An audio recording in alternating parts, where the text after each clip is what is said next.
Fri Table is brought to you by Nikki Hit Beauty Studio, Mountain Anton Koto, Buna Musa di Douala, and Prime 22 Bar and Restaurant, Bukwango, Buya. Hi everyone, welcome to Fri Table. I'm Joan Gumba and I'm being joined by Yana Jr. and Ko Ilunge. And we have so many things to talk about, so we'll be right back.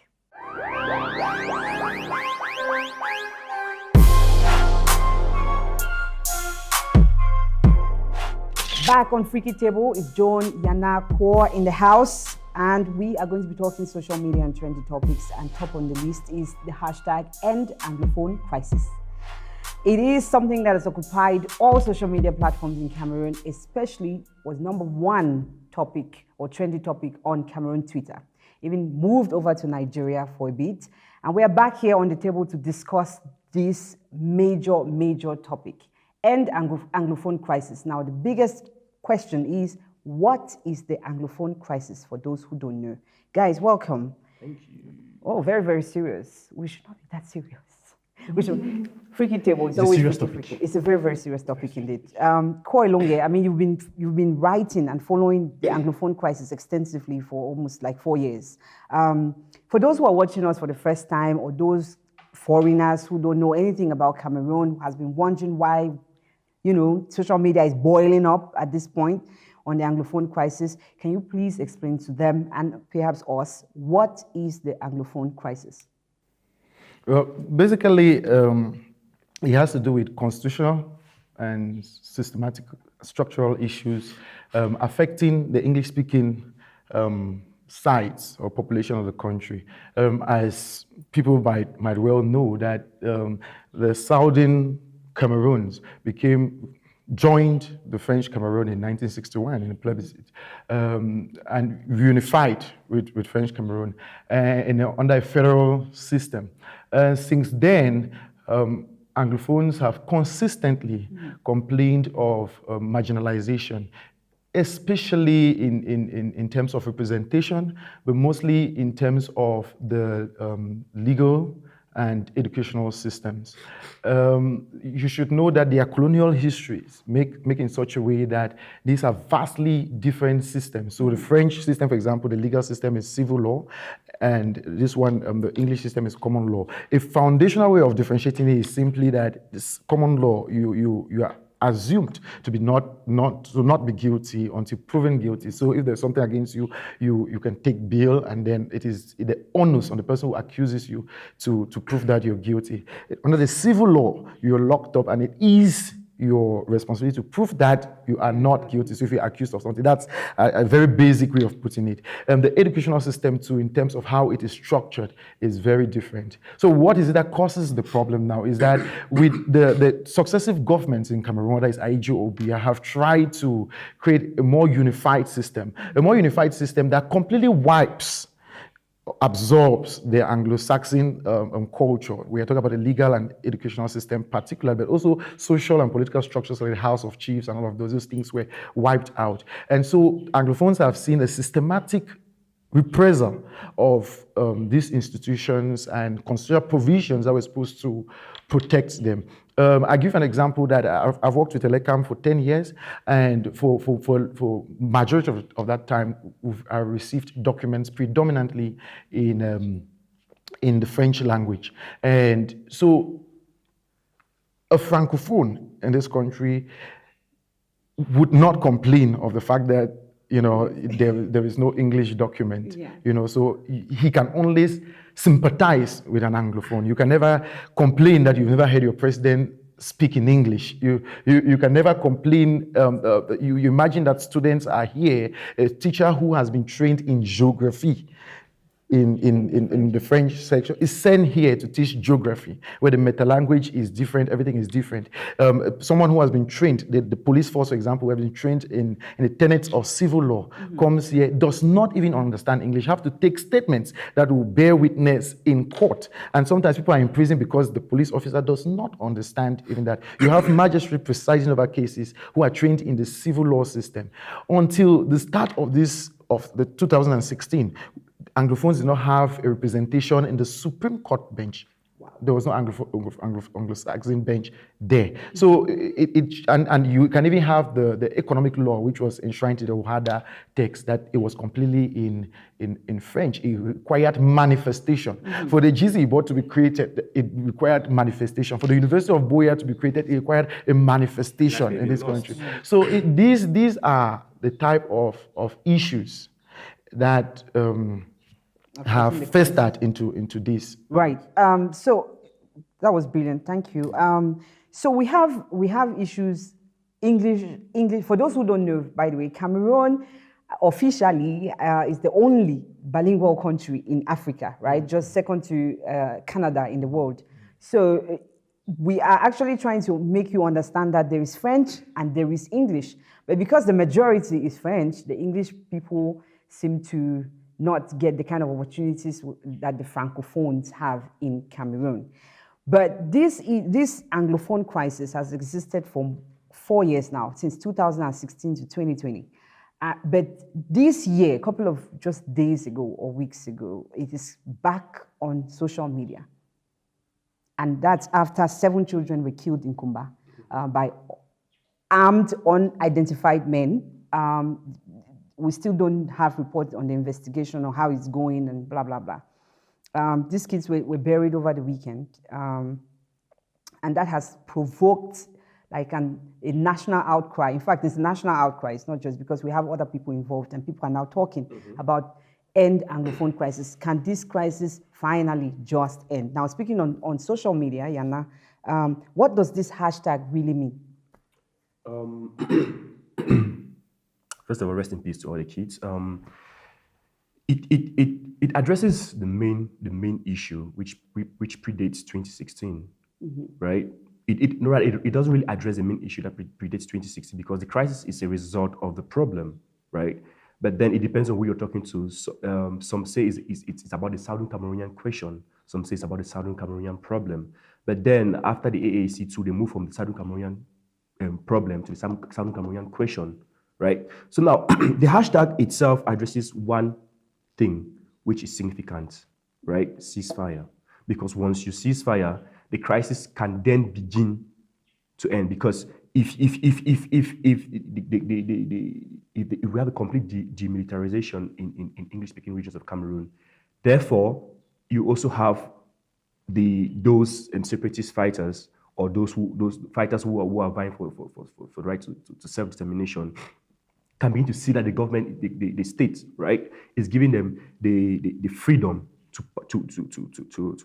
patrol in their own land. But then now there's a worry with that because if you have a complete demilitarization, these guys, we've seen that they are also causing havoc in certain areas.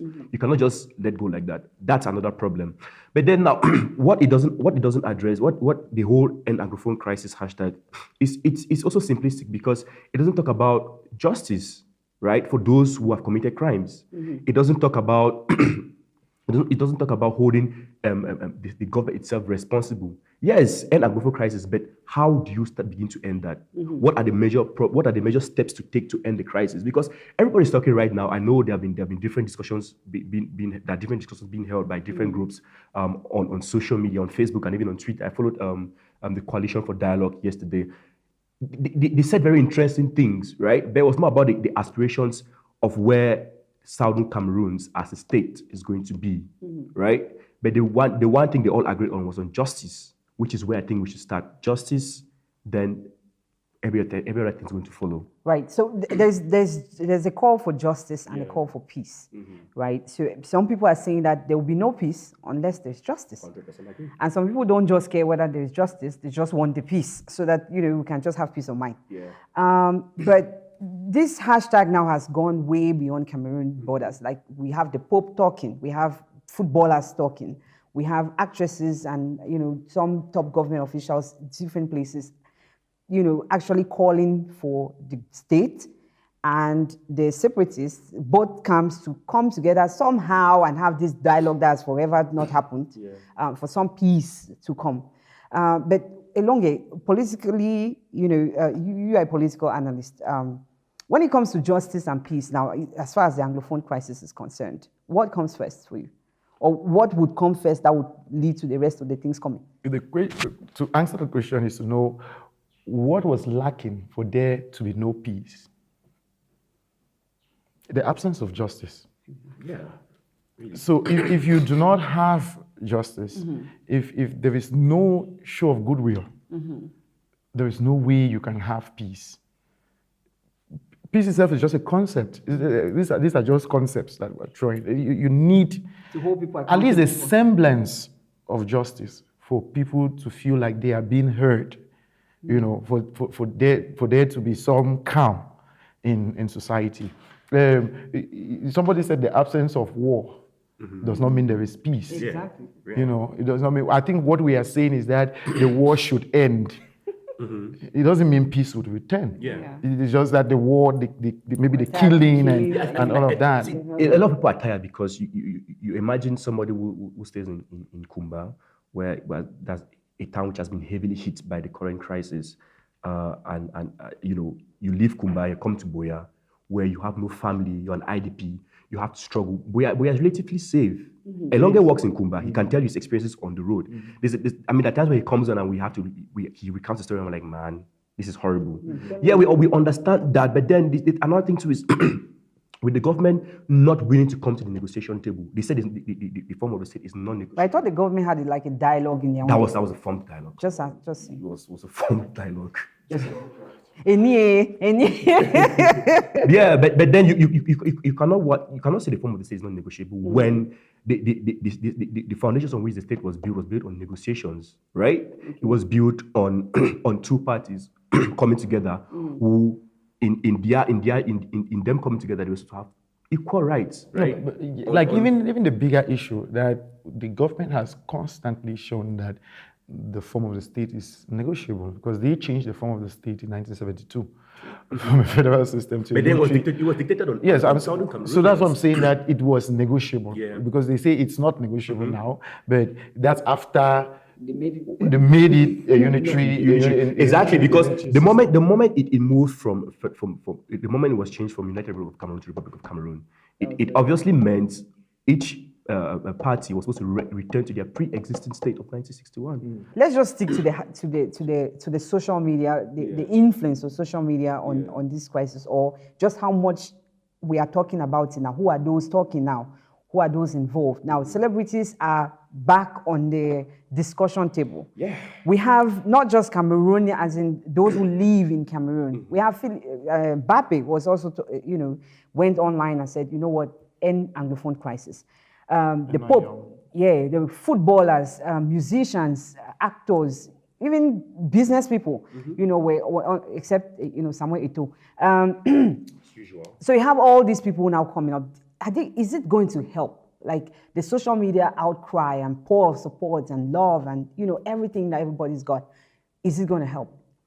Definitely, because it draws attention, and we are an attention economy where you have to realize that whatever happens, once their eyes on it, people start acting. That's why the government had to take action on Karimu. That's why the government had to rethink the end tax, because people were talking about it. They felt pressured. We cannot. Social media activism goes right back to 2009 or 2011 with the Arab Spring. Well, 2010 rather, yes, 2010, the Arab Spring, where you've seen how people have have driven political change, social change, even cultural change just by a single hashtag.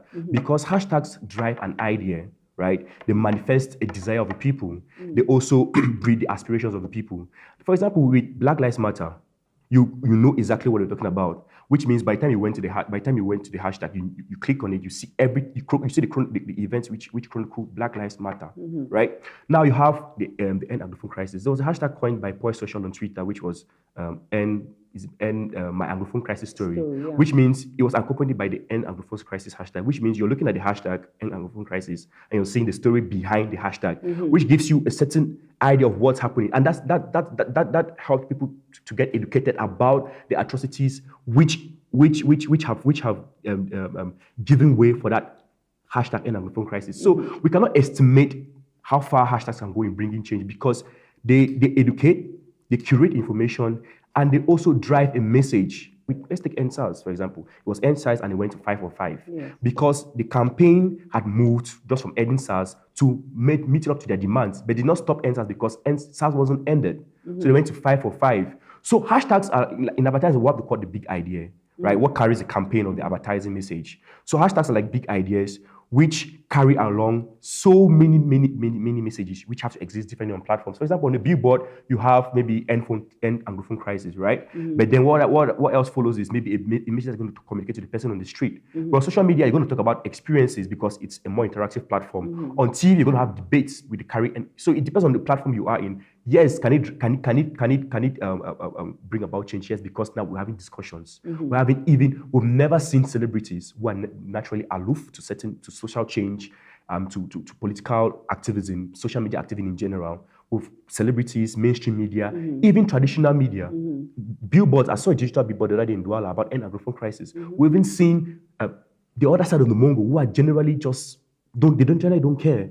Now they're not taking part in discussions. It had to take 7 kids being killed, right? And that happened on social media, and that happened with the Kumba massacre. So you see that each hashtag has had an impact, and it's bringing, it's provoking conversations, and change starts with conversations. It starts with understanding each part, right? The thoughts and the ideas of each party. Now we're having the conversations, but now what next? We have to move past having conversations to having action, because you have to match social media activism with action on the ground. Because a lot of people use it to perform activism for opportunity to slay on the ground. Well, you talked about conversation. One person who is definitely mute in this whole scenario is one of the most popular Cameroonian on planet Earth, right? Samuel Eto'o, African most accoladed, most decorated African footballer. I mean, he's a sportsman. He's shown us some type of way that he's a philanthropist. He's a UNICEF ambassador. I mean, he's got so much power and influence, right? He's supposed to have so much power and influence. He has really influential friends that could go a long way if they even tweet or say something or even do anything. It could, relate to change. But he's not saying anything. Elonge. Is it fair that he's getting the backlash that he's getting right now? Or whether he speaks or not, you don't care? Well, I really don't care, because I don't think that social movements and activism is necessarily spearheaded by celebrity. First, I think that celebrity adds the extra exposure and visibility that is necessary by virtue of their network, but also because of the community sourcing that they can provide to it. Imagine it tweeting about the Anglophone crisis, the network it has in terms of other players and authorities in the world who would be able to see it and replicate what is happening, or at least just get awareness about it. But you see, the reason why you even have the Twitter revolution and the hashtag activism, it's to sidestep some of these people who would have been talking but do not talk, that who would normally have access to traditional media, but which the other people do not have. You see, the democratization of media comes from social media and from hashtag activism, because people are able to focus on what concerns them directly, and then build it through mobilization and awareness and all of that. Celebrity comes there to add something. I particularly, when it comes to Eto'o, do not bother much, because I already lost confidence in 2018 with his endorsement. He was endorsing the president at a time when this crisis was at its peak. So to me, it's something which I don't expect much from him. I think that it is rather counterproductive that he is even the UNICEF ambassador. He doesn't care about kids. You need to know the number of internally displaced kids. I have not seen the work he's done in terms of children and education that will even qualify him to be a UNICEF ambassador. I haven't seen which is a big problem. And to imagine that the most affected areas in this country are the southwest, northwest, and the northern regions. But Boko Haram in the northern region and the Anglophone crisis, and children cannot go to school in those areas. That he will make UNICEF ambassador. It's really shocking. It's not shocking that he would not speak. I expect that from him, but it's shocking that he he will be expected to speak. Yeah. Okay, but if you're speaking about UNICEF ambassador, I think Stanley Eno was also recently made a UNICEF ambassador. Perhaps you've seen some stuff. I mean, he even shows concern for these things. The Bafusam, is it landslide? He was there present, to show some kind of solidarity, in his own form, which is doing. Somebody tweeted like, Stanley Eno has done way better than as a UNICEF ambassador in like 1 week than Samuel Eto'o in years. That was, I don't know whether you even saw the tweet. But speaking about still on Twitter, you had Celine Fotsosi, founder of Jiwanda magazine, who also went on Twitter saying that it is not an end Anglophone crisis. It should be an end Cameroon crisis. And she got a lot of backlash for it, by the way. Exactly. But I mean, where do you stand on that? Any comment? I understand where she's coming from. Some things can be well-meaning but not well thought out. I understand that she wants to give a unified face to the thing. When people came up with the Black Lives Matter thing, some people said no, it's supposed to be all lives matter because all lives are supposed to matter, not just Black lives. Yes, but the reason why they say end Anglophone crisis and not Cameroon crisis is that it will be redundant if a person should ask you. Foreigner, for example, should ask you, what crisis are you trying to solve in Cameroon? You say the Cameroon crisis. It doesn't place any particular focus as to what is actually or who is affected by what is happening in the country. Secondly, that she's actually, in a sense, saying what an Anglophone crisis is, just she doesn't have the time to think about it well, probably because she's concentrated on New Bell. When you say, for example, that Black Lives Matter, you are also saying that all lives matter, but you are living in a country where Black lives matter less. And so to have a country where all lives matter, Black lives have to matter. Yeah. So in saying end the Anglophone crisis, you're saying you have for Cameroon to be a country free of crisis, you need to end the Anglophone crisis. In ending the Anglophone crisis, you are ending the Cameroon crisis. Definitely. So I think that it is, if you are not in the Anglophone region, if you are not directly affected, I can understand how you can come up with that line of thinking. And that is what goes unaddressed, is the many ways in which Anglophones are not treated as part of the Cameroon state. All right, so, I mean, we've been discussing all about, the Anglophone, end Anglophone crisis hashtag, and then social media activism. We've also, with this, right, we've seen the power of social media and the power of the people to make the government switch their decisions, to make changes, to halt the decisions at some point. When it comes to this one, what do you think do you know that 6 months, the Southwest and Northwest never had internet because of perhaps the power of the social media. Do you think the government could put us there again? Yes, I generally, I think they feel threatened. They do feel threatened because normally, 10 years ago, it would be CRTV announcing maybe the end phone tax and then the minister just implementing. But then now you have the minister putting it out on Twitter and then people having debates with her and arguing on her ideas, But then I think governments are really going to regulate social media either by high taxes on social media platforms, imposing a tax on social media platforms, high data rates, or reducing the speed of internet, or just plainly black people out of internet. There are even discussions in Nigeria now, the Minister of Communications talking about regulating social media. So we're going to see a lot of that happening. And or probably we have to get a license to operate like what's happening in Tanzania. So you're going to see a lot of regulation around social media. It's going to happen, and the way the end phone tax campaign has inspired a lot of the sense of collectiveness within of Cameroonians, moving into an Anglophone crisis. I beg big grammar. Metamorphosing. Yes. Morphing into an Anglophone crisis. It shows how much people are beginning to find their voice on social media and how decentralized media is and how much power there is in people and their phones. Right. Yep. All right, guys. The end Anglophone crisis hashtag is still going on. It's still being used. It's still being used positively to perhaps, a demand for change, justice, peace in Cameroon after like 4 years of misery and frustration and deaths and loss of properties and people being displaced. Please use it on social media if you have something to say, if you want to make your voice heard. If you want some kind of change, if you want to demand some peace, justice, whether it's from the state or from the separatists, please use it. I mean, it's doing a lot of good. We've seen that, and we think that you could do, or we all can do more. So whatever you think about it, you think it's useful, you think it can lead to change, whatever, please drop your comments in our comment section. We'll be right back. Freaky Table is brought to you by Nikki Hit Beauty Studio, Mountain Anton Koto, Buna Musa di Douala, and Prime22 Bar and Restaurant, Bukwango, Buya.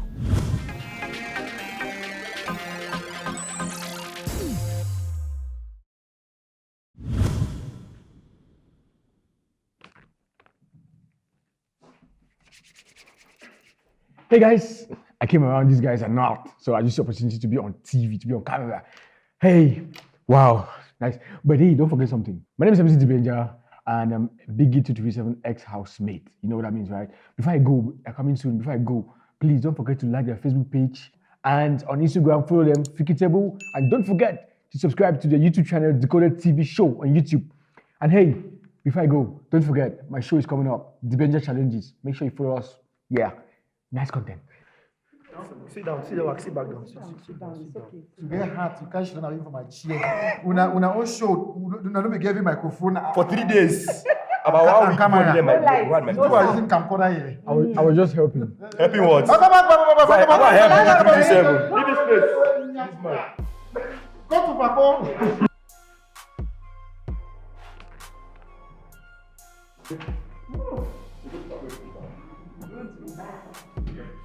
Hello.